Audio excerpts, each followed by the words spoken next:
Hi, I'm Kelly Eckholt and this is Satish Ranchod. We're here to talk about our new exciting partnership that we have with Cotality.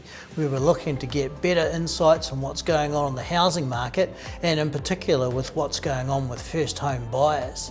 So Satish, tell us what we're noticing there with respect to those first home buyers. Yeah, cheers, Kelly.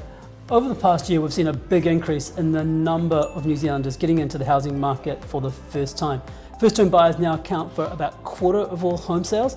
That's a pretty big increase above average levels, and we've seen that pick up right across the country.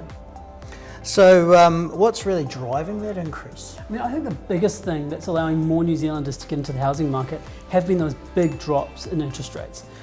Fixed term mortgage rates are now about 170 to 200 basis points lower than they were this time last year, and that's a big savings. If you're looking at buying an average first price home, then that drop in interest rates, if you've got an 80 to 90% mortgage, it could save you about $700 to $800 a month. Wow, those are pretty chunky reductions. But I believe we're seeing some increase in the age of first home buyers. So can you tell us about that? So what we've seen since the pandemic is the age of first home buyers creeping upwards. It's now about 36 across the country, and it's slightly higher in expensive regions like Auckland. And that's a decent increase, about 2 years in that average age that people are first getting into the market.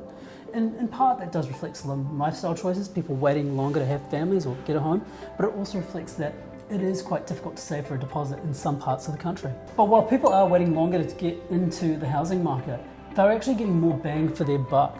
With some sluggish house price growth over the past few years, people have been able to get a standalone home and they're not seeing those prices rising really fast.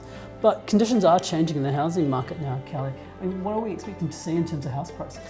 So what we've seen in the last 6 months or so is a fairly steady rise at pretty low rates of house prices, which is a bit of a turnaround in trends for what we saw over most of 2024.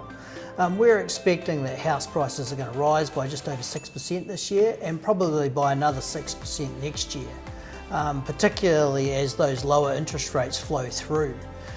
We've got house sales running at a pretty average level now.